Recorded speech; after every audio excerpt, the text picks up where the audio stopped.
मेरा नाम है हर्षित सेन और मैंने बनाया है डिकम्पोज खेती।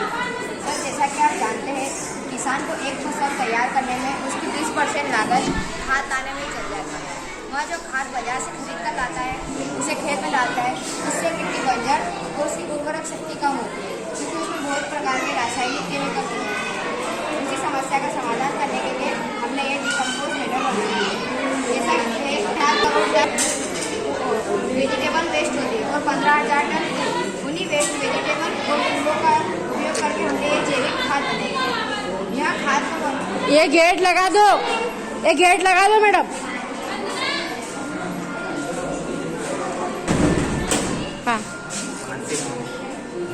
यह खाद को बनने में 90 दिन का समय लगता है। यह शुरुआत में ऐसी रहती है, 90 दिन बाद कुछ इस प्रकार की बन जाती है। यह खाद जैसे ही खेत में जाती है, यह मिट्टी को उपजाऊ बनाती है और मिट्टी की उर्वरक क्षमता को बढ़ाती है। यह पौधे को पोषक बनाती है और उसको स्वस्थ रखती है। आइए हम जानते हैं किस प्रकार से। इसकी सबसे पहले हम जमीन में एक गड्ढा खोदेंगे। उसकी फर्स्ट लेयर पे हम सोइल डालेंगे। सेकेंड लेयर पे जितने भी सड़े वेजिटेबल्स आते हैं, सड़े हुए सब्जी आती है, उनको डालेंगे। थर्ड लेयर पे हम वापस से सोइल डालेंगे। फोर्थ लेयर पे हम जो हमारे पूजा में फूल हम भगवान को चढ़ाते हैं, चढ़ाने के बाद वहाँ फूल कुछ काम के मिलते हैं, उन्हीं फूलों का इस्तेमाल हम यहाँ पे करेंगे। फिफ्थ लेयर पे हम वापस से सोइल डालेंगे। सिक्स्थ लेयर पे हम सड़े हुए जो पेड़ से नीचे पत्ते गिर जाते हैं सड़के, वो डालेंगे। और सेवंथ लेयर, लास्ट लेयर पे हम डालेंगे गाय का गोबर। गाय के गोबर से, गाय का गोबर डालने से, गाय का डालेंगे, भैंस का डाल सकते हैं। हाँ, कोई से भी प्रकार के पशु का हम गोबर डाल सकते हैं। कौन सी पशु का?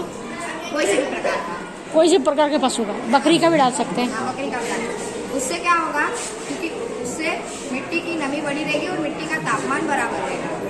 और इस खाद को अगर हम हमारे खेत में डालते हैं तो उससे खरपतवार कम हो जाते हैं, मिट्टी उपजाऊ बन जाती है, मिट्टी में केचुए की संख्या बढ़ती है, जिससे उसको जड़ों को सांस लेने में आसानी होती है। धन्यवाद सर। अगर आपका मुझसे कुछ सवाल हो तो आप पूछ सकते हैं। ये रासायनिक खाद से बेटर है?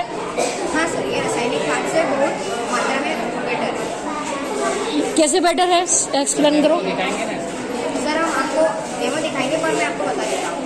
रासायनिक खाद में बहुत सारे प्रकार के केमिकलों का मिश्रण किया जाता है। वह मिट्टी को बंजर और मिट्टी को एकदम ठोस बना देती है। पर जो हमारी जो खाद है, ये मिट्टी में जैसे ही जाती है, ये मिट्टी को उपजाऊ बनाती है और मिट्टी को उपजाऊ बनाती है और पौधे को, मिट्टी की उर्वरक शक्ति को बढ़ाती है। ओके।